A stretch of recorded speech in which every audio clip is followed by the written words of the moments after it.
निर्भया के केस के बाद जिस तरह से जस्टिस वर्मा कमेटी की सिफारिशें आई और जो कानून बना, उसका जो फ्रेमवर्क है, उसी फ्रेमवर्क के आधार पर आज की बदली हुई परिस्थितियों में उसका वापस पुनर्समीक्षा करके उनको मजबूती के साथ बनाया। मैम मेरा एक छोटा सवाल है। मैं चाहता हूँ कि एक कम्युनिटी वर्क होता है जो मैं मुस्लिम माइनॉरिटी की बात कर रहा हूँ मैं, तो उनके धर्म गुरु के ऊपर में कई टीका टिप्पणी होती है, लेकिन सरकार कुछ नहीं करती। तो क्या आपकी आघाड़ी सरकार उस जैसे मामले में क्या एक्शन लेंगे आने वाले टाइम में?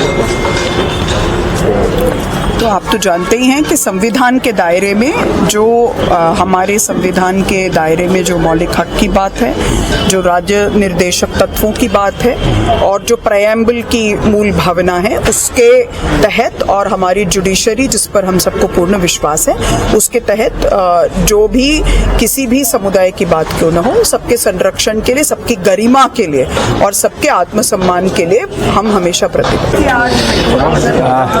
सर मैं ये जानना चाहता हूँ कि रामटेक क्षेत्र जो है वो एक आदिवासी क्षेत्र है और वहाँ पे टाइगर प्रोजेक्ट होने की वजह से अभी तक के 15 केस हो चुके हैं जो टाइगर अटैक हुए हैं, कई किसान मारे जा चुके हैं। तो ये कंडीशन है कि वहाँ के किसान अभी खेत में जाना उनके लिए बहुत धोखेदायक ये डरने लगे हैं। तो आने वाले समय में आपकी अगर आघाड़ी सरकार बनती है तो क्या उन किसानों के लिए या फिर ऐसे केसेस के लिए आपकी सरकार कुछ उपाय करेगी? रामटेक के पास का जो जंगल है जिसको पेंच कहते हैं, वो मध्य प्रदेश और महाराष्ट्र दोनों में आता है। मध्य प्रदेश में भी सरकार जो है भारतीय जनता पार्टी की है और महाराष्ट्र में भी सरकार भारतीय जनता पार्टी और उनकी युति की है।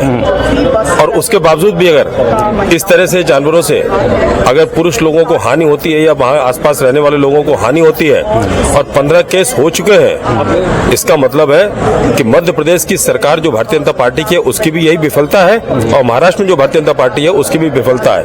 भारतीय जनता पार्टी विफलताओं की सरकार है, वो सिर्फ जुमलेबाजों की सरकार है। वो करती कुछ नहीं है, बस नए नए बहाने बना के, नए नए जुमले लाके, नए नए स्टोरी दिखा के, पिक्चर दिखा के वोट लेने का काम करती है।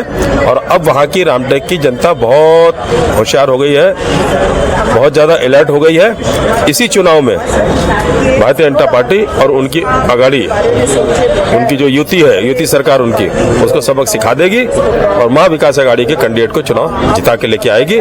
और जब हमारी सरकार बनेगी उसके बाद में हम इस विषय पर बहुत सख्त कदम उठाएंगे और बहुत सख्त कानून